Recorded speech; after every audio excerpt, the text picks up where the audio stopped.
Mesdames, Messieurs, bonjour. Frédéric Dampé pour vous servir, journaliste, chroniqueur au magazine Marianne, animateur de garde pour tous les sujets désespérés qu'ils sont de moins en moins. Preuve en est, ce Power Earth Summit, montre que les énergies renouvelables ne sont plus un sujet, un non-sujet, c'est un sujet à part entière, c'est même un sujet politique. Alors vous avez compris, je ne suis pas Barack Obama, qui était donc là hier. Alors on se demande où il était. Je pense qu'il est là où vous êtes, madame, où vous êtes actuellement, ou peut-être vous, monsieur, je ne sais pas si vous ressentez son esprit. En tout cas, il a été là et manifestement, il a réjoui 1200 personnes. Je n'y étais pas, voilà. Tant pis, je sais que c'est comme ça. J'ai préféré bien dormir pour me consacrer à vous, mesdames, messieurs, mes intervenants. ENR, donc énergie naturelle renouvelable, et non pas énergie non renouvelable, une stratégie territoriale avant tout, ce qui semble tomber sous le sens. Il faut aller chercher le vent là où il est, le soleil là où il est, l'eau là où elle est. On reparle, mesdames, messieurs, d'hydroélectricité tout en disant qu'il ne faut plus en faire. Il y a plein de contradictions, on va le voir. Alors, je vais essayer de ne pas me tromper, Nicolas Goldberg de chez Columbus Consulting. Vous nous direz ce qu'est Columbus Consulting. Emmanuel Emrose, où êtes-vous? Vous êtes là. SNCF Renouvelable, vous en êtes le directeur général. Mesdames, messieurs, il y a donc une filiale de la SNCF qui s'occupe d'énergie renouvelable. Ambroise Poulet-Tomasicchio, l'ai-je bien dit? Tomasicchio. Eh ben voilà, moi j'emmerde tout le monde avec la prononciation de mon nom et je me suis planté, ça m'apprendra. Responsable marché de l'énergie Arcolia, vous aimez beaucoup les toitures, hein? C'est tout à fait, on adore les toitures. On va le voir. Rémi Rebérode, vous êtes député de Saône-et-Loire, la circonscription qui contient une des villes du nucléaire en France, le Creusot, là où on fait des cuves qui ont été parfois un peu fissurées, qui le sont de moins en moins. On va voir ça avec vous, nucléaire, énergie renouvelable. Madame Claire, Anne-Claire, vous êtes chef du pôle territoire et filière économique. Voilà, ça y est, j'ai mon trou. Au SGPE, au secrétariat général de la planification écologique, et vous avez un CV assez impressionnant que je ne détaillerai pas parce qu'on en aurait pour l'heure. Oui, je l'ai là, que j'ai récupéré. Monsieur Goldberg, Columbus Consulting, vous avez une entreprise de conseil.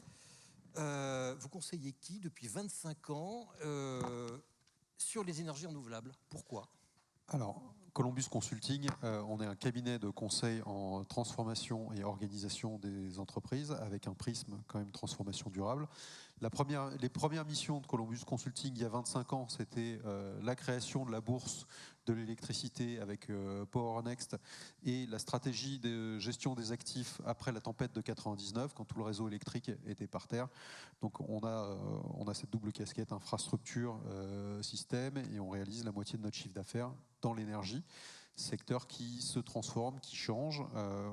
On fait plus que changer une technologie par une autre, on décentralise complètement le système énergétique, on le relocalise, ce qui a quelques impacts. On le relocalise, pourquoi? On le relocalise parce qu'aujourd'hui... Il était local, il ne l'a plus été, il faut le relocaliser aujourd'hui. On relocalise notre système énergétique et industriel pour deux raisons. La première, c'est qu'on s'est très fortement désindustrialisé ces dernières années. Il y a une époque où l'industrie dans le PIB de la France était 25%, c'est tombé à autour de 12%. En dessous de l'Italie. Voilà, en dessous de l'Italie. L'idée, c'est de relocaliser certaines chaînes de valeur, de reproduire chez nous pour regagner en maîtrise de la chaîne de valeur. Il y a un aspect politique à tout ça. C'est aussi que si vous ne maîtrisez pas vos chaînes de valeur industrielles, politiquement, vous pesez peu dans le système géopolitique mondial. On relocalise également parce qu'il y a 2/3 de nos énergies qui sont fossiles et qui donc sont importées.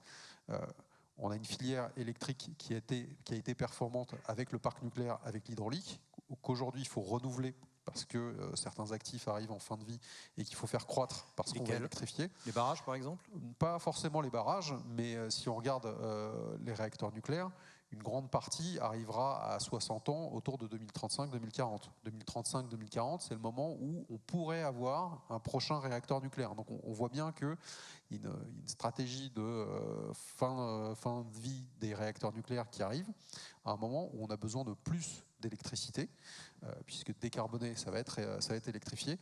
D'où le fait qu'on va relocaliser ce système énergétique et qui va devenir de plus en plus concret pour pas mal de monde, parce que le gaz et le pétrole qu'on extrayait, il était extrait loin. Il était parfois raffiné dans des raffineries assez concentrées. Là, on a un système énergétique qui devient de plus en plus visible et qui doit être pourvoyeur d'emploi et qui doit être approprié par les populations locales, sinon ça ne fonctionne pas. Vous voulez dire qu'on est sorti, mais finalement c'est un effet secondaire bénéfique de la désindustrialisation, c'est-à-dire que pendant très longtemps, grâce ou à cause du nucléaire, l'électricité n'avait pas une valeur tangible, tellement elle était là, abondante, elle coulait de source comme l'eau du robinet. Maintenant qu'on est en crise, à cause de la fin du nucléaire, on se demande ce qu'on va faire et finalement pour la rendre tangible, il faut qu'elle soit produite devant chez soi. Alors, on n'est pas en crise à cause de la fin du nucléaire. On a toujours été en crise parce qu'on dépendait des énergies fossiles et que... pour l'électricité, pour le coup, non. Pour l'électricité, pour le coup, non. Mais on voit bien que là, on a besoin de plus d'électricité. Donc on pourrait miser sur plus de réacteurs nucléaires, mais ils vont arriver après 2035. Donc il faut miser dessus, mais d'ici 2035, c'est d'autres filières qui contribueront à l'électrification et la décarbonation. Et c'est pour ça qu'on aura besoin des renouvelables. Et que les deux vont aller de pair, nucléaire et renouvelable. D'autant plus que les réacteurs nucléaires arrivent en fin de vie. Et donc après 2040, il faudra gérer la fin de vie de ce parc. Et si on ne commence pas à se poser la question maintenant, on va avoir quelques problèmes après 2035, 2040. Ça j'entends bien, mais je reviens sur ce que vous suggériez. Les énergies renouvelables sont territoriales de fait, mais elles doivent l'être aussi pour être visibles, parce qu'on les accepte mieux si on les voit, si on les décide. Alors, j'ai pas forcément. Alors, les énergies renouvelables, ça dépend lesquelles on parle. On va pas. Le vent et le soleil, pour faire court. Non, mais le vent et le soleil. Le vent, il y en aura une partie qui sera toujours assez centralisée, notamment l'éolien offshore. C'est quand même des grandes puissances, parfois loin des côtes, donc on les voit pas toujours. Hein. Le parc de Saint-Nazaire, vous le voyez. Ce qui n'empêche pas des débats interminables sur oui, ça gâche mon paysage, ça diminue la valeur. Des débats interminables, je sais pas. Le parc de Saint-Nazaire, on l'a mis en service. Le parc de Saint-Brieuc, on le met en service. Au bout de combien de temps de discussion? Alors, c'est pas que des discussions, c'est que on a aussi voulu ajouter un contenu local, et c'est très bien, à ces parcs offshore. Donc, il a fallu construire des usines d'assemblage. Donc, effectivement, ça a pris du temps. On a appris aussi en marchant, on a appris à faire des études environnementales, à mettre en place les filières industrielles. Ça peut accélérer. Et si vous regardez le Royaume-Uni, par exemple, ou le Danemark, le premier parc éolien offshore qu'ils ont mis en service, c'est pas fait en 4 ans. Au Danemark, vous avez d'ailleurs des grandes histoires d'échecs industriels où il y a des postes sources qui ont brûlé et autres. Ils sont bien rattrapés, il y en a partout. Et voilà, ils se sont rattrapés. C'est-à-dire que si on veut construire des filières industrielles, il faut accepter l'échec. Et après, sur une autre partie de notre système énergétique, l'éolien onshore et solaire, là, ça va être visible. Et donc, il faut que ce soit approprié par les populations locales. Et c'est là que les entreprises ont un rôle à jouer dans leur verdissement, leurs approvisionnements, pour dire, voilà, moi je suis approvisionné en électricité verte, mais ce n'est pas une garantie d'origine que j'ai acheté à un barrage slovène ou même islandais. C'est vraiment le parc qui est à côté du supermarché, qui nous alimente en électricité. Donc voilà, ça rend visible, ça rend concret, ça permet de se l'approprier, ça permet aussi de montrer à quoi ça sert, parce que un des facteurs d'acceptabilité des énergies renouvelables, c'est déjà d'expliquer à quoi ça sert et pourquoi c'est bénéfique pour la France, pour sa décarbonation, mais aussi pour la sécurité de ses approvisionnements et la maîtrise des prix.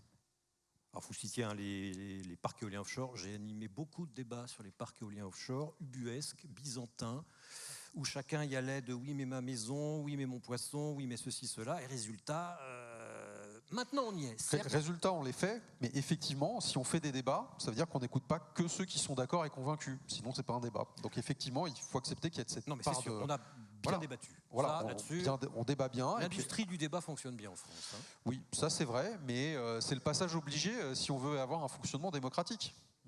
Oui, certes. On aurait peut-être pu aller plus vite par moment. Mais bon, c'est un avis personnel d'animateur, de journaliste. Monsieur Poulat-Tomasicchio, vous, pour le coup, vous faites de l'ultra-local. Vous êtes sur ces toitures gigantesques, des stabulations agricoles, des bâtiments agricoles. Votre boulot, c'est quoi? Alors, vous me dites, vous n'êtes pas... Il y a une subtilité réglementaire. Alors, vous aidez à fabriquer de l'électron, mais vous ne les fournissez pas. Alors, le secteur d'activité d'Arcolia, à la base, qui est une entreprise qui existe depuis 15 ans sur le marché français, c'est d'effectuer effectivement des toitures solaires, principalement à destination des agriculteurs. La subtilité de ces actifs-là, c'est qu'on va leur livrer un hangar, vous avez dit par les stabulations, on va leur livrer vraiment un actif qui va les aider dans leur mode de production et on va le financer avec la toiture PV, en se remboursant avec l'énergie qui est générée par les panneaux solaires qui sont sur le toit. Donc c'est un business model qui est vertueux puisqu'il permet à la fois de produire de l'énergie verte et de fournir un outil de travail, un actif aux agriculteurs pour leur aider dans leur métier. Pour rebondir un petit peu sur ce qui a été dit précédemment, aujourd'hui on a effectivement un shift de business model où pendant 15 ans on a eu ce business model-là où on vendait l'électricité à EDF dans le cadre du guichet avec un tarif qui était ce qu'il était pendant 20 ans, sans aucun risque de contrepartie, quelque chose de très très sécuritaire et très très safe.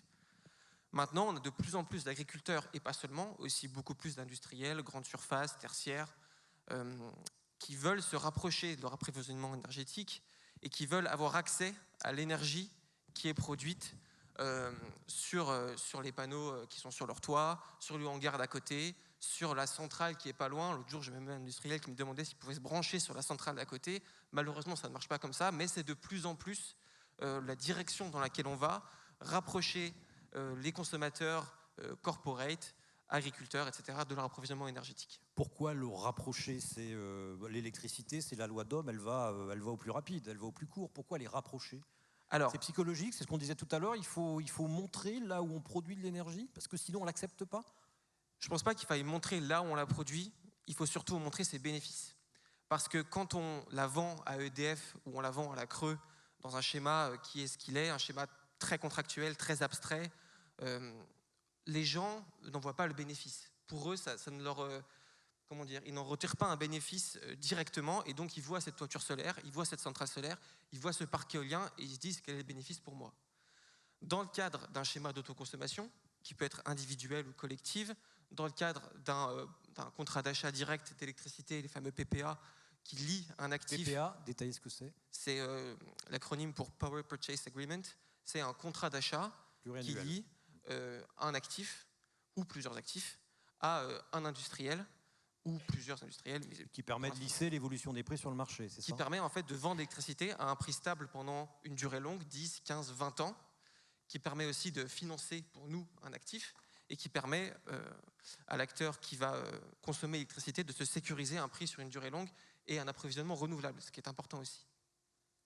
Et donc si on donne les moyens aux gens qui sont sur le territoire ou alors même qui sont dans un cadre plus large, puisqu'un PPA ça peut être fait sur l'entièreté du sol français et même dans certains cas assez spécifiques entre deux pays, si on leur donne accès aux bénéfices de l'énergie renouvelable en leur montrant que c'est un prix stable sur 20 ans, que c'est garanti, que c'est vert et que voilà, il y a plein de bénéfices autour de ça, et ben je pense que ça augmente l'acceptabilité et ça permet d'investir les gens dans la transition énergétique et écologique. Plus que de déployer des arguments parfois moralisateurs, très carbone, très écologiques. Oui, moralisateurs, ça touche plus. Je ne sais pas si c'est le mot, mais des arguments qui sont en tout cas abstraits. C'est-à-dire aujourd'hui, on a les centrales nucléaires, on voit bien que c'est un système qui, du point de vue du consommateur, fonctionne. Quand on se branche, on a toujours de l'électricité. Hein. Et donc, pour expliquer aux gens quels sont les bénéfices des renouvelables, il faut leur donner accès directement à ces bénéfices-là. Et c'est ce qu'on essaye de faire en se rapprochant, c'est ça que je veux dire par vraiment rapprocher les consommateurs et les producteurs, rendre accessible aux consommateurs les bénéfices des énergies renouvelables. Monsieur Colbert, je vous vois acquiescer en quelques mots. En fait, non, je voulais juste acquiescer sur si on veut développer les énergies renouvelables, il faut montrer c'est quoi le bénéfice. En fait, on a un discours trompeur en France qui est de dire ça sert à rien de déployer de l'éolien et du solaire parce que l'électricité est déjà décarbonée. Et en fait, ça c'est vrai que l'électricité est déjà décarbonée. C'est vrai qu'on a un parc nucléaire qui produit beaucoup d'électricité décarbonée et pilotable. Par contre, on a besoin de plus d'électricité. Et on a besoin aussi de stabiliser les prix. Et donc, stabiliser les prix, vous avez une offre, vous avez une demande. Si vous voulez avoir des prix plus bas, il faut augmenter l'offre. Et il faut tenir compte du fait que renouveler un système électrique, ça prend 10, 15, 20 ans. Et que pour ça, on aura besoin des énergies renouvelables et on en aura même besoin de beaucoup. Et ça aura un bénéfice pour le territoire, parce qu'un prix de l'électricité qui est maîtrisé, c'est des industries qui ont plus de visibilité. Et certaines industries comme la chimie ou la production d'aluminium dépendent directement du coût de l'électron. Et voilà, si on veut produire de l'hydrogène à partir d'électricité, si on veut électrifier les bâtiments, si on veut passer à la mobilité électrique, ben on aura besoin de plus d'électricité. Et moi j'aime bien le nucléaire, mais si on construit des réacteurs nucléaires, le premier arrive entre 2035 et 2040, ben, ça suffira pas. Il faut décarboner vite, et ça les énergies renouvelables le font, et il faut décarboner profondément, et ça c'est le nucléaire qui nous aidera à le faire. Monsieur M. Rose, c'est une entreprise qui est installée localement, enfin, quand elle ne ferme pas de gare, hein, c'est bien la SNCF. Vous avez lancé, enfin, vous êtes le directeur général d'une filiale renouvelable. C'est-à-dire que la SNCF va produire quoi? Sa propre électricité ou va produire, enfin, c'est quoi l'intérêt? Alors, bonjour. Juste peut-être quelques chiffres pour remettre un peu les choses en perspective. La SNCF, c'est le deuxième propriétaire foncier, deuxième propriétaire immobilier de France après l'État. Donc on a a priori, ce qu'on s'est dit, c'est qu'on a a priori du patrimoine sur lequel on pourrait faire quelque chose. Et 1 300 000 m², 110 000 hectares de terrain. 110 000 hectares et 13 millions de mètres carrés. Combien j'ai dit, moi? 1 300 000, c'est oui, 13 millions, j'ai oublié un 6. 13 millions de mètres carrés, 110 000 hectares. Et on est le premier consommateur français d'électricité. Oui. À peu près entre 8 et 9 TWh. Donc bon, ça c'est juste pour donner un peu le contexte. Et puis, on l'a dit, hein, la décarbonation, c'est beaucoup de l'électrification. Donc nous, on doit continuer à décarboner notre offre de mobilité pour les personnes et pour les marchandises. Donc on va augmenter certainement nos besoins en électricité. Et donc après, on a juste eu un raisonnement un peu basique. On s'est dit, nos besoins augmentent, on veut de l'électricité décarbonée, on a un patrimoine sur lequel on peut poser des moyens de production renouvelables. Et puis en interne, on est une boîte d'ingénieurs, on a des compétences, on fait déjà rouler des choses avec de l'électricité. Donc si on mélange tout ça dans le mixeur, on s'est dit qu'on avait peut-être moyen de développer une activité de production d'électricité renouvelable qui a pour vocation de satisfaire nos besoins internes. D'abord les vôtres. D'abord les nôtres. C'est-à-dire qu'on sait qu'on va avoir besoin de plus en plus d'électricité, on sait que globalement l'économie française va en avoir besoin. Il y aura peut-être un petit trou, un moment, entre la fin du parc nucléaire historique, l'arrivée des EPR, et puis de toute façon les EPR seront à des coûts assez différents du parc historique. Donc il y a aussi une question de prix de l'électricité, de couverture de nos besoins d'un point de vue économique, financier. Et donc on s'est dit qu'on allait peut-être... déjà terminer les 3 existants en Europe. Ouais, bon voilà. Bon. On va dire qu'on va y arriver. C'est un autre débat, mais c'est ce qui m'intéresse pas particulièrement aujourd'hui, c'est à la main d'EDF et de l'État. Mais nous, on se dit que voilà, on a un moyen, si on arrive à développer des centrales sur notre patrimoine, de couvrir une petite partie de nos besoins. On va jamais, dans l'immédiat, on ne va pas produire 8 TWh d'électricité, mais de couvrir une partie de nos besoins avec ce qu'on disait, avec ce que j'appelle des PPA avec nous-mêmes, en fait, quoi. C'est que soit on tire un câble directement, mais ça peut être complexe, soit on fait... La SNCF, Réseau, Gare et Connexion, va signer un PPA avec vous. Voilà. Moi, je vais vendre mon électricité à mes clients internes et je vais couvrir leurs besoins avec un prix fixe d'électricité décarbonée pendant 20-25 ans. Et je valorise des actifs qui, aujourd'hui, sont des actifs abandonnés. Hein. C'est des fonciers délaissés, des anciens chantiers, des anciennes bases de travaux ferroviaires, etc., dont on ne fait rien aujourd'hui. Voilà. Mais si demain on veut en faire quelque chose, si demain par miracle on veut rouvrir une gare, une ligne et que vous avez des panneaux solaires dessus, qu'est-ce que vous allez faire? Ce qui est bien avec le photovoltaïque, c'est que c'est réversible. Si vraiment il y a un intérêt supérieur à mettre une gare, à mettre une nouvelle ligne, etc., je démonte la centrale. Enfin, tant pis, j'aurais pas tiré toute la valeur que je peux en tirer. Mais à la rigueur, c'est le problème de la SNCF, ça après. Voilà. Donc ça, c'est quand même l'idée. Non, mais c'est vraiment l'idée. C'est-à-dire qu'on n'est pas non plus dans un process. On ne construit pas une centrale nucléaire, justement, quoi.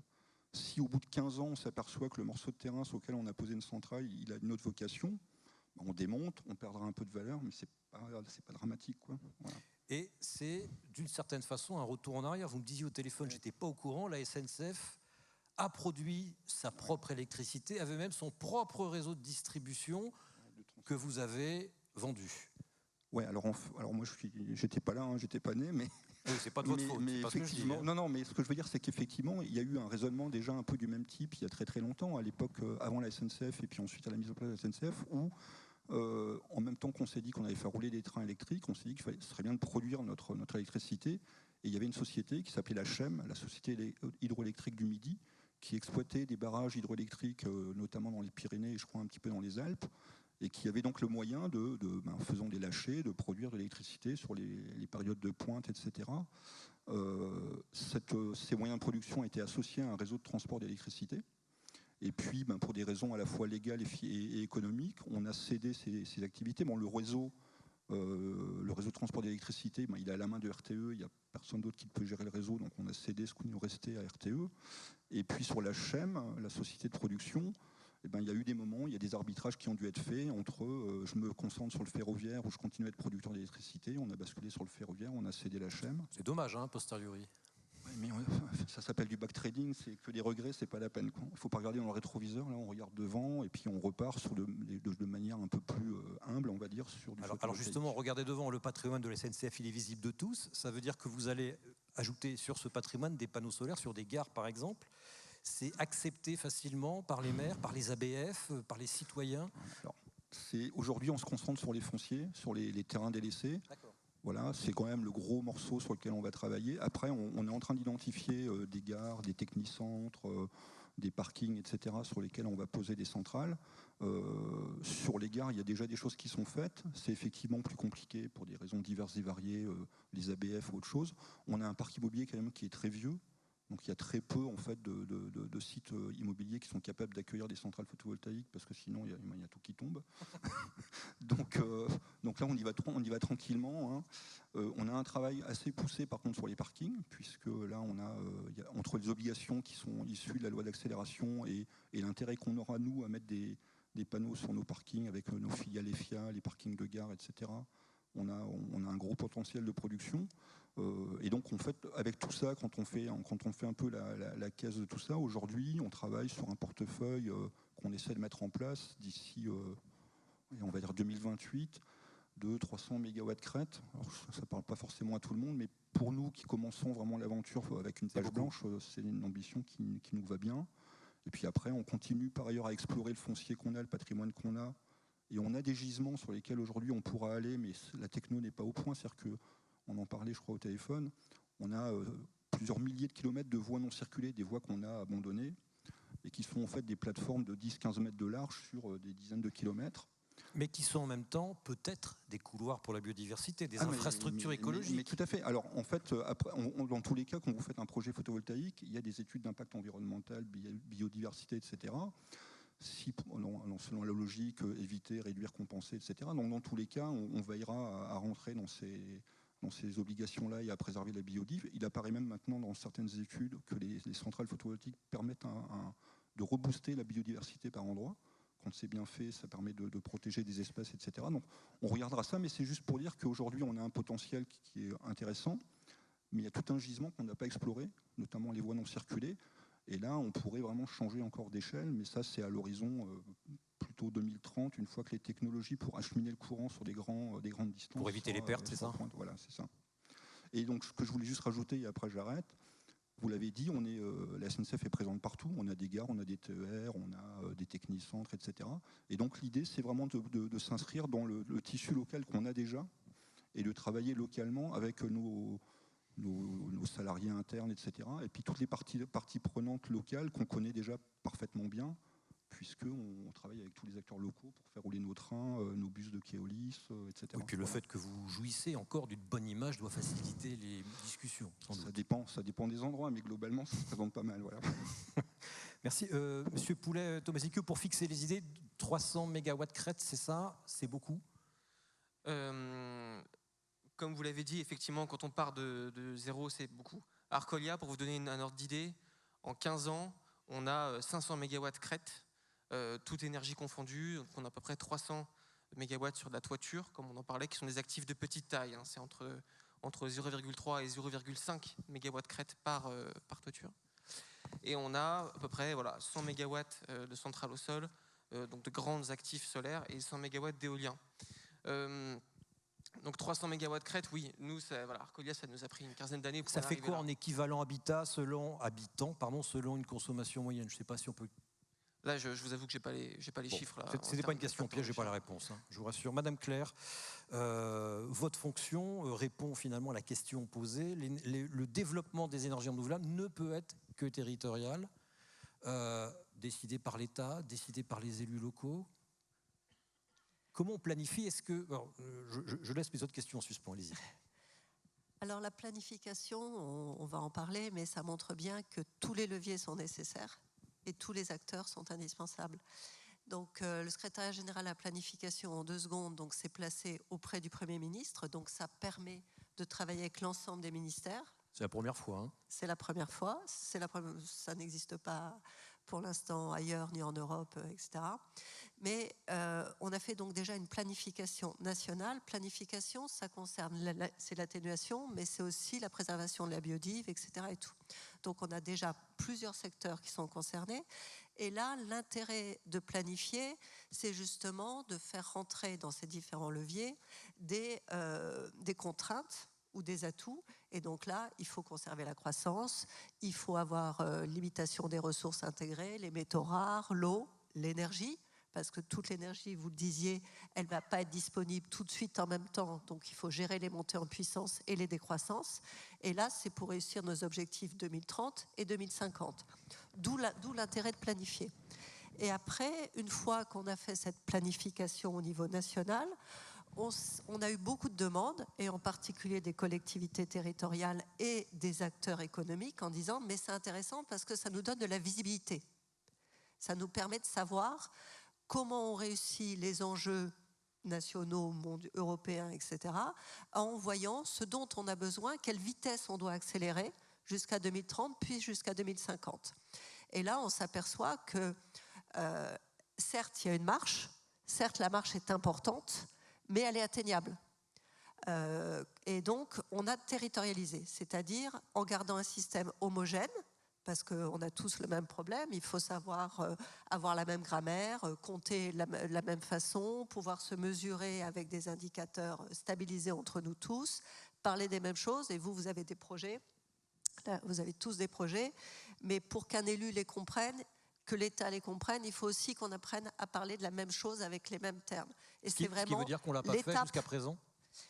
On n'a jamais eu, et quand on parle de l'acceptabilité du citoyen, on s'aperçoit que tous les sujets méritent d'être partagés et travaillés ensemble. Et ça, on le fait, pardonnez-moi de vous couper, mais on le fait. Les SRADET, par exemple, à l'échelle régionale, parlaient de tout. Si vous m'y autorisez, je dirais Bien qu'on a sûr. tous foncé dans nos TGV, dans nos couloirs, mais que maintenant, il faut travailler ensemble. Et c'est vraiment le moment, si on veut réussir les ambitions, il faut qu'on ait le citoyen, les filières économiques, les acteurs, les collectivités territoriales qui, de par leurs compétences, ont une action clé, et puis l'État, parce que l'État aussi, son rôle là-dedans. Donc ces 4 acteurs-là, il faut vraiment qu'on arrive à travailler ensemble. Alors, on le fait au niveau national, européen, etc., mais il faut arriver aussi à le faire en infra et en régional. Et vous l'expliquez aussi pour vos projets, il vous faut les élus, il vous faut les citoyens. Et quand vous parliez tout à l'heure de l'acceptabilité, on voit bien, et on a une région, par exemple, je vais revenir sur le principe de la territorialisation, mais on a une région, le premier objectif, et quand je dis région, ce n'est pas le conseil régional, hein, c'est l'ensemble des acteurs de collectivités territoriales qui font part de leurs priorités de travail sur les 6 mois à venir dans le cadre de la planification. Et bien, eux, leur premier sujet, c'est trouver comment parler aux citoyens des énergies renouvelables. Leur premier sujet. Ils ne sont pas encore sur le foncier, ils ne sont pas encore sur le financement, ils sont comment, je l'explique. Et on se pose la question que maintenant, en 2024 quand même. Ben parce qu'on a aussi progressé. Maintenant, on a fixé des objectifs européens, mondiaux. Avant, on savait que c'était nécessaire, mais à quelle puissance, à quelle force, à quelle vitesse, j'entends on ne bien, savait pas. Dans ce que vous dites, j'entends qu'on est tous partis chacun de notre côté, à toute vitesse, sans se regarder. D'où parfois les projets mal ficelés d'éoliennes où un énergéticien n'avait pas causé avec les naturalistes. J'ai eu une autre mission passionnante dans ma vie qui m'a amené à travailler avec certains d'entre vous, qui était anticiper ce qui aurait pu être le délestage électrique il y a 1 an. Oui. Et bien clairement, on avait notre nucléaire, tout le monde a grandi, les entreprises se sont développées, la téléphonie, l'eau. Personne ne s'est occupé de savoir en réalité la ressource d'origine, comment elle était partagée, comment elle était conduite, comment elle était amenée.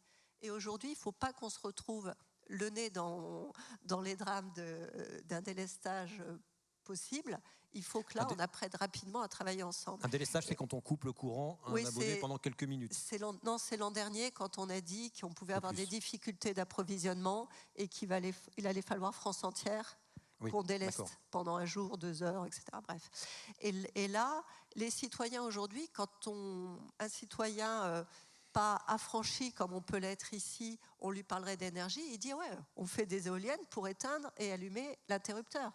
Et nous on dit non, c'est la mobilité, c'est beaucoup de gestes nouveaux, donc c'est un autre volume.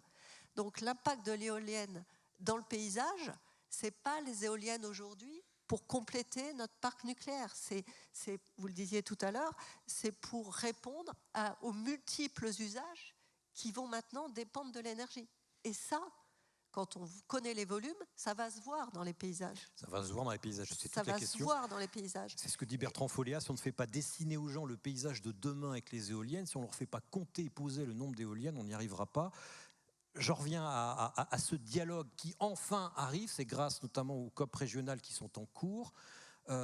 Et qui apporte quoi par rapport aux autres discussions régionales qu'on peut avoir. J'ai cité ce schéma régional d'aménagement, bref, le SRADET, qui était censé fixer des caps, des objectifs, et en fait, non, on n'est pas allé jusqu'au bout, on va aller jusqu'au bout avec les COP.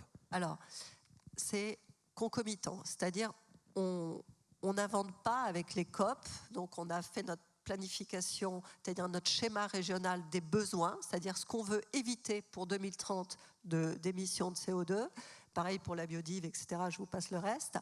Et là, on dit comment ensemble, on est capable de s'organiser pour avoir ce gain d'évitement de CO2 pour 2030. Donc ça veut dire que ce qui est en route, il faut juste qu'on se coordonne tous ensemble, c'est-à-dire les comités régionaux de l'énergie ont lieu, le plan eau a lieu, le plan de rénovation des écoles, etc., les SRADET. Les SRADET, c'est des stratégies. Donc là, on se dit, maintenant qu'on a une visibilité, c'est-à-dire qu'on sort du discours national, on sait que pour mon territoire, je n'ai pas les mêmes objectifs en Corse que dans les Hauts-de-France. Mes priorités ne sont pas les mêmes. En Île-de-France, mes priorités ne sont pas les mêmes. Donc si je veux, maintenant que je vois où je dois arriver, il y a peut-être des actions qui sont nécessaires sur mon territoire, et c'est là le poids et l'intérêt de travailler avec les collectivités territoriales, les associations, les citoyens, de voir, eh bien nous, notre priorité aujourd'hui, c'est plutôt celle-ci que l'autre, donc ça veut dire que mes financements, il faut que je les réoriente, que des actions qui marchent bien, en fin de compte, je m'aperçois qu'elles sont prioritaires chez moi, donc je les massifie tout de suite, parce que pour 2030, il faut que j'arrive rapidement à avoir des gains. Et on sait bien, vous en parlez là, que les projets qu'on peut avoir côté filière industrielle, ben, il faut quand même du temps. Et le temps, c'est quand même notre ennemi commun. Donc il y a des choses qu'il faut sûrement massifier sur les territoires, des actions déjà portées, des actions réorientées, et travailler sur les projets 2030, 2050. Et c'est cette échelle temps par rapport à l'éclairage qu'on peut donner qui, nous l'espérons, et on travaille beaucoup avec les uns les autres territorialement, permet de donner cette fameuse visibilité nécessaire aux élus, nécessaire aux citoyens, parce que quelque part, souscrire un abonnement, c'est le citoyen qui le fait. Acheter le véhicule électrique, c'est le citoyen qui le fait. Donc il faut qu'il soit embarqué, qu'il comprenne pourquoi. Vous l'avez dit. Qu'il ait les moyens aussi. Oui, non mais et c'est là le rôle de chacun. Et quoi qu'il arrive, c'est un investissement et un changement de comportement. Donc il faut qu'il accepte. Et est-ce que c'est un changement politique ? Est-ce que ça veut dire que l'État va abandonner certaines de ses compétences pour les conférer à une collectivité locale, la compétence énergie? Est-ce qu'on va aller vers une gestion de l'énergie comme on gère l'eau aujourd'hui, par des structures supra-administratives partagées entre une région qui a une forêt, gérer sa forêt, une région qui est en plein vent, gérer son vent, je caricature au maximum. Est-ce qu'on va vers une décentralisation plus poussée grâce ou à cause, aux moyens des énergies renouvelables? Est-ce que c'est ça le but ? Alors, je peux vous répondre territorialisation. Malheureusement, je n'arriverai pas à répondre à votre vraie question. Mais ce qu'il y a de sûr, c'est que territorialiser le débat, ou dans tous les cas une partie du débat, permet déjà d'identifier les cailloux dans la chaussure. Par exemple ? Oh ben, il y en a plein. Il y en a plein. Et c'est intéressant parce que il y a des choses... On a eu nombreuses législations, réglementations qui sont empilées, qui existent, etc. Aujourd'hui, on arrive sur une sobriété énergétique, on arrive sur des énergies renouvelables. On invite. La semaine dernière, j'ai vu des collectivités territoriales qui me disaient, je vais parler d'autre chose, de notre sujet qui nous rejoint, qui nous rassemble, mais la tarification des parkings différenciés suivant voiture propre, décarbonée ou pas. Ils adoreraient le faire. Il y en a qui le font, mais ils prennent un risque juridique. Ouais. C'est pas bien stabilisé. Donc voilà, et c'est l'urgence pour nous. État et Parlement, c'est de se dire, est-ce que c'est une loi, est-ce que c'est une réglementation? Et facilitons, levons ce doute juridique, parce que les collectivités territoriales, le citoyen, c'est un vrai plus pour acheter son véhicule décarboné, il faut le faire, et ça, nationalement, de Paris, de nos bureaux, etc., on ne le voit pas. Donc c'est déjà déverrouiller beaucoup de choses. Après, on arrivera aux vraies questions par la suite. Et quelle entité administrative vous paraît la plus à même de gérer sa production d'énergie? C'est quoi? C'est la commune, c'est la Comcom, c'est le département, c'est la métropole, c'est la région? Alors, vraiment... c'est un peu tout ça, selon les conditions locales. On s'aperçoit que quel que soit le levier, c'est vrai pour les énergies renouvelables, le millefeuille des compétences territoriales fait, et c'est l'intérêt qu'on essaye de porter et qui est bien vécu territorialement, c'est que si vous n'avez pas l'ensemble des collectivités sur un levier efficace en atténuation, donc en décarbonation, s'il vous manque une action avec une compétence propre, une collectivité territoriale, ça ne marche pas. C'est-à-dire que votre action, elle vivote, mais elle n'a pas la puissance qu'elle devrait avoir. C'est vrai sur les énergies renouvelables. Les communes, avec leur schéma d'aménagement, ont leur poids. Les régions aussi. Tous les maires, avec la cartographie des zones d'accélération, ont besoin de mieux comprendre, parce qu'on voit bien, après j'arrête, mais sans ça je ne m'arrête pas sur ce sujet, on s'aperçoit bien sur ces zones d'accélération, les taux de réponse sont très très différents suivant les régions. C'est pas que les maires comprennent ou comprennent pas suivant le pays, la pluie qui tombe dessus, mais ça veut dire qu'on n'est pas venu leur expliquer. Et donc là, il y a une différence de travail de l'État territorial. Il y a aussi une différence des acteurs de pédagogie. Et quand moi je contrôle la partie, je vois la partie État, donc je sais que quand les sous-préfets sont allés expliquer aux maires, quand l'administration territoriale est allée expliquer, les taux de réponse sont excellents. Quand on est resté loin, pour des raisons X ou Y, y compris très justifiables, eh ben les réponses sont moins bonnes. Donc cette proximité, je pense qu'on a tous, et ce que j'ai entendu pour l'instant, vraiment, on a tous ce souci, c'est de se rapprocher pour être plus efficace, quoi. Il faut que ce soit porté politiquement à l'échelle locale. Ça, aussi. Je pourrais vous donner plein d'exemples, et qu'effectivement les élus locaux soient formés et informés. Il y a des structures qui les aident, les agences locales d'énergie et du climat, je pense à celle de Clermont-Ferrand qui a fait un boulot remarquable auprès des collectivités, l'ADEME, le CEREMA, qui tout en se marchant sur les pieds, mine de rien, vont vers du conseil de qualité. Monsieur le député, on finit le tour de table par vous, donc député du Creusot, soutien du nucléaire, de l'industrie nucléaire, qui est gage de beaucoup d'emplois sur votre circonscription. Néanmoins, soutien, je dis néanmoins parce que longtemps on a opposé dans notre société manichéenne, qui devient de moins en moins à mesure que la crise énergétique nous fait remballer un peu nos quelques idéologies, soutien des énergies renouvelables et notamment en lien avec l'agriculture. Votre point de vue sur ce sujet-là, pour le coup, vous, le nucléaire, il n'est pas territorial, c'est l'État qui décide, point final, même si territorialement, il y a des emplois à la clé. Beaucoup d'emplois, puisque nous avons notamment Framatome. 500 emplois au Creusot, hein, c'est ça? Oui, c'est ça. Et puis un fort développement qui est en train de naître entre le Creusot et le Grand Chalon, enfin la communauté urbaine, le Creusot-Monceau et le Grand Chalon, puisqu'il y a un site aussi à Saint-Marcel, donc à proximité de Chalon. Non, ce que je voulais reprendre, c'est que, vous avez raison, ne pas opposer. C'est quelque chose d'extrêmement important.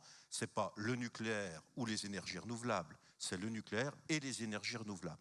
Et je pense pas seulement d'ailleurs dans la montée en puissance de l'électrification, mais aussi parce qu'il ne faut jamais mettre tous ses œufs dans le même panier. Moi, je suis de ceux qui pensent qu'il n'y a pas une solution, j'allais dire univoque, au problème. Il faut absolument avoir un panel de solutions, et les énergies renouvelables apportent véritablement une diversité et une capacité effectivement à monter en puissance, mais aussi à apporter d'autres solutions. Donc c'est absolument majeur. Ça, c'est ce que vous dites aujourd'hui, mais pendant longtemps, ça a aussi en France. On arrête le nucléaire, mais en fait, on ne l'arrête pas. On lance les ENR, mais on ne les lance pas. Et vous avez entièrement raison. Voilà. Le problème, c'est le stop and go. Mais moi, j'ai connu, si vous voulez, mon prédécesseur, André Billardon, qui a été également maire du Creusot, qui a toujours cru à l'industrie. Il avait bien raison de le croire, parce que c'est comme ça que redémarre aujourd'hui le territoire creusotin. Je l'ai entendu en 93 dire le nucléaire, c'est l'énergie la plus écologique. Alors, il était un peu provocateur, mais énormément de personnes lui sont tombées dessus. Et j'observe d'ailleurs que les écologistes ont beaucoup varié sur la question. Bien. Eh bien, le stop and go... Emmanuel Macron aussi. Hein. Non, et Emmanuel Macron aussi, je suis d'accord avec vous, et on a beaucoup travaillé les 2 premières années de mandat pour changer un peu les choses. Bon, moi je suis un de ceux qui a fêté le départ de M. Hulot du ministère de l'Environnement et de l'Écologie. Voilà, on était un certain nombre. D'ailleurs, il est relativement peu regretté. C'est pas Hulot qui a fait que le ministre Macron avait vendu les turbines Arabelle de General Electric. Non, il y a eu tout un ensemble, si vous voulez, y compris d'ailleurs sur Fessenheim, etc.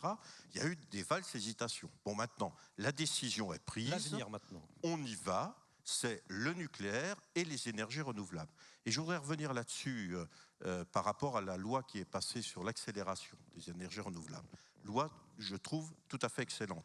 Et tout à fait excellente parce qu'elle a aussi demandé aux maires d'organiser un véritable débat au niveau local sur les potentialités, ce que sont les énergies renouvelables, etc. Et ce que je constate, et ça revient sur quelque chose de plus large d'ailleurs que notre débat, c'est que là où vous avez des intercommunalités avec de l'ingénierie territoriale, des maires qui ont pu s'appuyer sur l'ingénierie territoriale des intercommunalités, c'est-à-dire des services d'ingénierie, si vous voulez. Bon, eh bien, vous avez beaucoup mieux avancé sur ces sujets-là que dans les autres territoires. Je veux dire, on a ce problème en France aujourd'hui de l'ingénierie territoriale. Je suis un de ceux qui pensent d'ailleurs qu'il faudrait, dans une loi future, faire en sorte que les intercommunalités qu'elles puissent, et même qu'elles doivent se doter de services d'ingénierie territoriale. Parce que c'est souvent ce qui nous manque pour porter des politiques et les accélérer sur le terrain. Prenez le Grand Chalon, ils se sont appuyés sur leur ingénierie territoriale auprès des maires. Il y a eu une réflexion, il y a eu la capacité d'organiser des réunions avec les habitants. Parce que quand vous parlez du SRADET, allez donc dans la rue dire aux habitants alors le SRADET, ils vont vous dire ah bon. Mais c'est passionnant. Mais j'y pense tous les jours. Mais bien sûr, évidemment, avec évidemment Lausanne et puis les peines. Bon, alors, les ZFE, c'est bien aussi. Voilà, les ZFE c'est pas mal. Donc il y a un moment donné, il faut que les réunions s'organisent très localement avec les habitants. Qu'ils réfléchissent eux-mêmes et qu'on leur donne des informations pour pouvoir y réfléchir par rapport à cette transition, qu'ils réfléchissent aussi, que nous réfléchissions collectivement à la question qui revient à dire que la meilleure énergie, c'est celle qu'on ne gaspille pas. Effectivement, la sobriété est un élément clé. Beaucoup de communes se sont d'ailleurs lancées sur la sobriété énergétique depuis maintenant des années. Elles y gagnent d'ailleurs en économie de fonctionnement. Et en plus, elles sont vertueuses par rapport aux enjeux qui sont les nôtres aujourd'hui et qui nous rassemblent aujourd'hui. Donc, si vous voulez, il y a des choses qui se passent sur le terrain très fortement, mais comme vous le disiez, il faut les accompagner. Ça part forcément du terrain, y compris la question de l'acceptation, parce qu'elle est majeure. Moi, je préfère que les choses soient dites. Il y a des communes où on dit bah oui, et les habitants disent oui, pourquoi pas des éoliennes. Et puis d'autres où c'est un niet catégorique qui est très très majoritaire. Et quand vous allez rentrer dans un dossier, ça commence déjà mal. Il faut quand même dire les choses. Quand vous avez le maire, le conseil et les habitants qui sont contre, ça rend quand même les choses un peu difficiles. Bon. Donc voilà, il faut ce dialogue, il est indispensable. Et l'explication de la pédagogie, elle peut éventuellement faire changer effectivement les positions. Encore faut-il qu'elle soit faite et au plus près du terrain. Encore faut-il qu'il y ait un peu d'argent, parce qu'on peut lier aussi la question posée à celle de la rénovation énergétique, notamment celle des bâtiments publics, le décret tertiaire, etc. Et les communes se retrouvent souvent confrontées à l'impossibilité d'y comprendre quoi que ce soit dans les subventions, les C2E, les primes diverses et variées, la caractérisation de leur bâtiment, la constitution d'un contrat de performance énergétique. Moi, j'en vois beaucoup qui me disent à qui on s'adresse. Je vous parlais de l'ingénierie territoriale. C'est vrai qu'objectivement, pour un maire, être confronté aujourd'hui à des dossiers phylogis, à des dossiers... quand je parle d'ingénierie, elle n'est pas que technique, elle est aussi financière. Il lui faut des appuis pour pouvoir, dans de bonnes conditions, porter les dossiers, enfin surtout constituer les dossiers et pouvoir éventuellement effectivement l'aider. On en revient toujours à la même chose, à la question de l'argent. Comment on finance ces postes pour des Comcom qui ont moins d'argent, leurs administrés qui renaclent à être imposés un peu plus? Il faut une taxe nouvelle, il faut faire quoi? Ça fait partie des réflexions. Oui. C'est aussi des choix politiques. On a au départ des intercommunalités imposé un certain nombre de compétences. On n'a pas laissé, par exemple, l'économie, on n'a pas dit aux intercommunalités, bah, vous ferez si vous voulez de l'économie. On leur a dit, l'économie maintenant, en lien avec les régions, c'est vous. Bon, on peut leur dire à un moment donné, écoutez, l'ingénierie territoriale, parce qu'on invente des tas de choses, on a des agences techniques départementales, mais qui ont beaucoup de mal à cette dimension-là, à vraiment être efficaces. On a l'ANCT, mais franchement, Agence objectivement, nationale de cohésion des territoires. on en fera le bilan, mais franchement, je crois que ça n'est pas à la hauteur des enjeux. Je pense que c'est vraiment l'intercommunalité qui a une place très particulière à jouer et qui doit être efficace. Et puis, alors, à contrario, le mauvais exemple, vous parliez de la COP. Très bien, la COP. Ensuite, Christophe Béchu, que je connais bien et que j'apprécie, envoie à tous les maires un questionnaire de 175 questions. Quand j'ai vu, si vous voulez, le questionnaire avec une sorte de grille de réponse où personne n'y comprend rien, si vous voulez. Bon, ça, c'est exactement ce qu'il ne faut pas faire. Donc, le dialogue, oui. Sur le terrain, indispensable. La mobilisation des services de l'État, très importante. Armer les collectivités pour pouvoir faire face, et c'est là le jeu de ces services vraiment d'ingénierie, de proximité. Ça, c'est absolument indispensable si on veut avancer, et je dirais avancer vite, vite. Parce que ces messieurs, ils ont aussi besoin de parler à des élus qui ont à leur côté des services de référence, des personnes qui ont la compétence pour pouvoir justement engager le dialogue avec les collectivités. Je vais passer aux questions de la salle. Madame Claire, on n'aura jamais dû supprimer la taxe d'habitation. C'était une source de revenus pour financer des ingénieurs territoriaux. Je vous taquine. Je vais répondre à la taxe d'habitation, mais j'ai déjà été taquinée sur le questionnaire, donc je vais répondre au questionnaire. Qu'est-ce que c'est que cette histoire, ce questionnaire? C'est pas vous, c'est le ministre. Non, c'est pas le ministre, c'est nous. C'est vous? Oui.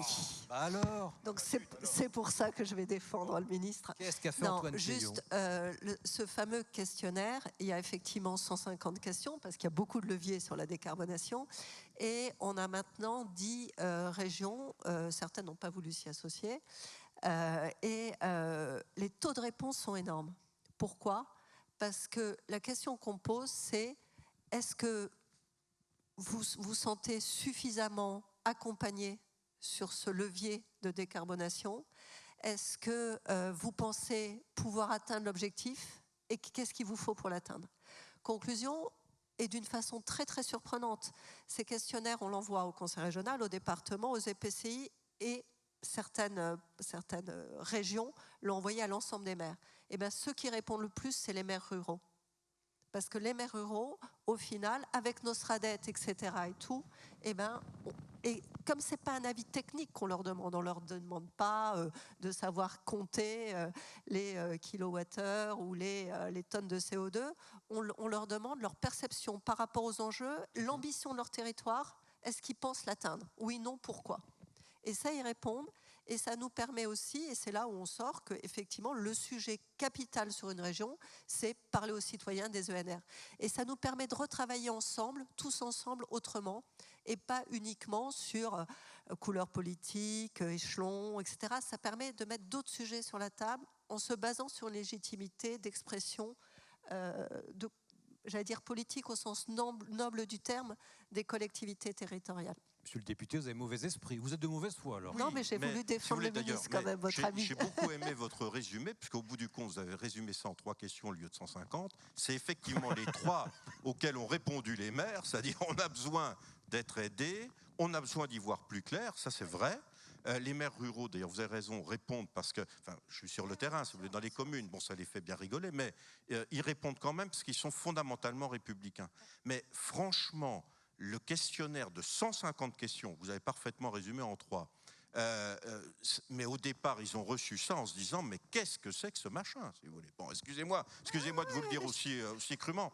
Et donc, moi, je crois beaucoup plus à la méthode de la loi Agnès Pannier-Runacher sur l'accélération, et où on va vraiment au plus près demander aux collègues élus de faire ce travail, mais encore faut-il qu'ils aient de l'ingénierie de proximité pour le faire. Je crois plutôt à ce dialogue, si vous voulez, qu'à ce type de... Bon, mais cela dit, vous avez vos réponses, maintenant il faut faire ce travail de proximité. En 30 secondes. En 30 secondes, parfait, parce que je voulais revenir sur 2 points. Vous avez demandé comment on finance et combien ça va coûter. Il y a quelque chose qui a coûté très cher en 2022. Ce n'est pas les énergies renouvelables, c'est les énergies fossiles et le bouclier tarifaire, 100 milliards d'euros. Donc il faut arrêter de voir l'investissement dans la transition énergétique comme de l'argent qu'on met dans un trou. C'est un investissement dans notre souveraineté, la décarbonation, mais aussi pour notre balance commerciale. Les énergies fossiles, c'est 50 milliards d'euros de déficit de balance commerciale chaque année. En 2022, c'était plutôt 120 milliards de déficit commercial. Les véhicules électriques creusent un déficit aussi, vu qu'on... Non, je ne suis pas d'accord. On subventionne le gouvernement chinois qui fabrique les batteries. Non, mais avec un véhicule thermique, vous financez l'Arabie Saoudite et le Qatar. Je suis désolé. On peut avoir une industrie automobile en France, et on en a une qui est performante sur si elle fabrique la production. Si elle fabrique ses batteries. Mais il n'y a pas que les batteries. Il y a aussi 40% du coût de revient d'une voiture. Il y a une partie, et des gigafactories de batteries, on va en faire, donc ça tombe plutôt bien. On va même ouvrir une mine de lithium dans l'Allier sur une mine existante, et ce sera très bien également. Et ce qu'il faut dire aussi sur les erreurs passées, ça ne sert à rien de se flageller. Il faut bien voir qu'à l'époque, on n'avait pas les mêmes objectifs. On n'était pas sur la neutralité carbone, mais le facteur 4. Donc on se disait que la consommation d'électricité allait baisser parce qu'on favorisait aussi le gaz dans les bâtiments. Ben là, on a changé le braquet. On a une prospective qui est plus sérieuse, et c'est ça qui permet de mieux décliner après territorialement les objectifs. Et là, d'ailleurs, il faut saluer le travail qui est fait par RTE, par l'ADEME, par le SGPE, qui donne vraiment des ordres de grandeur sur ce qu'on doit faire et qui fait qu'on a arrêté de faire des stop and go, enfin j'espère, parce qu'on sait où on doit aller et comment on doit y aller. Et à Amiens va être inaugurée une usine, l'usine Tiamat, première mondiale de batteries sodium-ion, mesdames, messieurs, soutenue par la région Hauts-de-France. Allez-y, essayez de faire 30 secondes. Très rapidement, deux choses. On parlait tout à l'heure de la filière nucléaire et de la création d'emplois, etc. Une des raisons aussi peut-être du fait que la filière renouvelable française a du mal à être vue comme telle, c'est parce qu'on a un problème de supply chain. Voilà, il faut que demain, on ait des usines de panneaux solaires en France, des usines qui nous permettent d'avoir une vraie supply chain française, à la fois dans un objectif RSE, environnemental, carbone, etc. Qu'on avait avant, dans les années 90, on était leader mondial ou presque des panneaux solaires en France. Oui, ça a changé malheureusement. Et donc il faut repartir dans cette direction. La deuxième chose, je suis tout à fait en phase avec ce qui a été dit avant, et je pense que les acteurs tels que les développeurs de projets ont un gros rôle à jouer auprès des collectivités locales et d'éducation. C'est-à-dire, nous, c'est vrai que quand on va voir les collectivités territoriales avec qui on a évidemment des interactions, et qu'on ne leur présente pas juste un projet et on leur dit voilà, on va installer une centrale solaire sur ce terrain et on a besoin de tel papier, mais qu'on leur dit on va installer une centrale solaire sur ce terrain et on peut vous vendre l'électricité à tel prix, sur telle durée, et ça va bénéficier aux habitants, ça va bénéficier, etc. Les gens voient ça d'une façon vraiment différente, et les élus en particulier. Et donc, on a, je pense, nous aussi, acteurs privés, je m'adresse à tout le monde dans la salle, un vrai rôle d'éducation à faire auprès des collectivités pour leur montrer tous les bénéfices qu'on peut leur apporter. Voilà.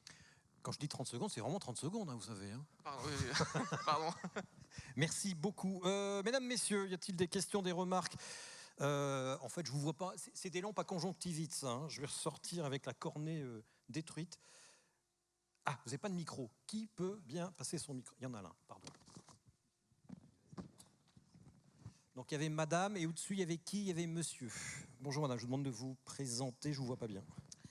Oui, bonjour, Valérie Rapunzola, je dirige Normandie Énergie qui représente 300 acteurs de l'énergie. En Normandie, on accompagne la transition énergétique des territoires. J'ai une question pour Madame Claire. Je voudrais rebondir sur le travail ensemble que je partage complètement. En revanche, je ne sais pas qui travaille avec la DREAL, parce que travailler ensemble, c'est aussi faire travailler les services de l'État. Et typiquement, sur le développement des ENR, très bien, loi d'accélération, très bien. Sur le terrain, qu'est-ce que ça donne ? Des comités de pilotage qui sont évidemment pilotés par les sous-préfets. Et on donne la parole à la DREAL qui présente quoi ? La cartographie des zones favorables à l'éolien terrestre. Hein. Je ne parlerai que de ça parce que c'est vraiment un vrai sujet partout dans les territoires. Et qu'est-ce qui se passe ? 40 critères de couches, de surcouches, qui fait qu'à la fin, on n'a pas une cartographie, je dirais, favorable à l'éolien. On a une cartographie, une lecture qui montre qu'il est impossible de développer de l'éolien, puisqu'il ne reste que de mini-espaces, rien. Et on a là, dans cette salle, des petits maires ruraux, je les appelle petits maires parce que je les aime bien, c'est des gens qui travaillent et qui ont envie de développer les ENR. et qui, finalement, on leur explique que c'est pas possible. Donc, oui, travailler ensemble, mais comment faire? Parce que ça, c'est la base de travail, hein, cette cartographie. Merci Madame Lédral, qui sont les représentants en région du ministère. Madame Claire. Alors tout d'abord, j'ai une réunion avec l'Adréal de Normandie début de semaine prochaine, donc j'en reparlerai. C'est l'intérêt aussi, justement là vous parlez des comités régionaux de l'énergie, les COP permet justement, et c'est l'expression, et c'est ce qu'on cherche à maintenir comme équilibre dans ces fameuses COP, c'est un équilibre entre échelon régional, échelon départemental et les villes et le milieu rural, les petites villes dont vous parlez. Parce que mécaniquement, les intérêts ne sont pas les mêmes. Et donc ça, il faut justement trouver des enceintes pour que ça puisse s'exprimer. Et donc c'est l'intérêt des COP. Et les comités régionaux de l'énergie, justement, maintenant, ils ont un objectif de tonnes de CO2 à éviter, ce qu'il n'y a pas dans le creux en tant que tel. Hein. Donc l'articulation des deux permet justement de redistribuer les cartes. Alors j'espère que vous êtes qu'au début de la discussion, c'est ce qui permet que ça n'a pas encore progressé, mais l'idée c'est justement que le travail dans les creux rejoigne les objectifs de la planification en Normandie, enfin la démarche territoriale en Normandie. Et ça veut dire qu'on ne va pas pouvoir rester sur la démarche initiale ou la fameuse cartographie qu'on vous a montrée aujourd'hui, parce que le pied de colonne, la somme de tout ça, n'arrivera pas à la fameuse marche à franchir. Merci monsieur. Bonjour, oui. Présentez-vous s'il vous plaît. Bonjour, donc François Debray, je travaille au CNRS à Grenoble. Par ailleurs, je suis engagé dans un conseil municipal, dans une petite municipalité de Chartreuse. Et donc sur la question des deux échelles que je voudrais revenir, donc on a l'impression qu'au niveau des territoires, en écoutant votre débat, on commence à parler de sobriété. On commence à parler d'inclusion sociale, comme ça a été le cas dans la première table, donc de façon très intéressante d'ailleurs. Et au niveau national, j'ai entendu encore des mots concernant des indicateurs très flous, à part la question de l'empreinte carbone. Ma question, c'est comment peut-on concilier ces approches locales qui voient bien que la priorité est une priorité d'inclusion sociale et de compréhension des enjeux de la transition et des indicateurs qui me semblent un petit peu obsolètes parce que on va Lesquels, par exemple le PIB par exemple, qui va être totalement lié à la consommation d'énergie dans un pays. Donc est-ce que la France n'a pas un rôle pour promouvoir au niveau international de nouveaux indicateurs? Sinon je ne vois pas comment on peut sortir de cette dichotomie. Voilà. Je ne suis pas sûr qu'à avoir mesuré tout en carbone, on ait vraiment fait un pas par rapport au PIB. Je n'ai pas dit que c'était la solution. Non. C'est une réflexion à voix haute. Voilà. Merci. Monsieur Emrose, vous ne parlez pas depuis tout à l'heure. Non, vous séchez là. Monsieur Goldberg. Non, mais il me semble qu'il y a quand même d'autres indicateurs que le PIB qu'on regarde. Il y a aussi l'IDH. Sur certains indicateurs de développement humain. L'indicateur de développement humain, le taux d'alphabétisation, la mortalité infantile, effectivement. Après, il y a des domaines dans lesquels on manque clairement d'indicateurs et où du coup, c'est difficile de mesurer, typiquement la biodiversité. On a des indicateurs. Oui, qui ne sont pas aussi mûrs que ceux qu'on peut avoir sur la tonne de CO2, le kilowattheure, le taux d'alphabétisation. Ils sont pas aussi faciles à comprendre et à manipuler. Je pense qu'ils ne sont pas aussi mûrs. Il y en a quand même qui sont quand même assez récents. Après, je pense qu'ils sont aussi pas faciles à mesurer du fait que, mais ça vous l'avez à chaque fois, dès que vous touchez au vivant, c'est toujours un petit peu compliqué de mettre un indicateur derrière qui témoigne de la réalité du terrain. Donc effectivement, il y a un travail à faire sur les indicateurs qui permettraient de mesurer certaines limites planétaires, au premier rang desquels on a la biodiversité. Bon, après, je ne suis pas forcément le plus compétent là-dessus, mais c'est sûr que c'est un débat récurrent qui arrive dans les débats. Alors sachez que dans le projet de directive cadre sur les sols qui devrait être présenté en juillet au Parlement européen, il y a toute une série d'indicateurs de qualité objective des sols qui ont été mis en place notamment par l'INRAE. Et si cette directive est votée, en théorie, la PAC, les subventions de la PAC, et le prix de vente des terres serait adossé à des critères de qualité objective des sols. Je ferme la parenthèse, on aurait pu aller de là sur l'agrivoltaïsme, on n'a plus le temps.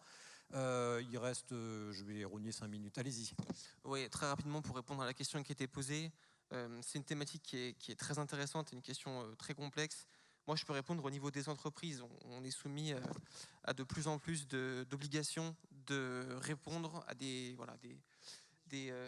questionnaires pour donner la CSRD. Je pense beaucoup à la CSRD.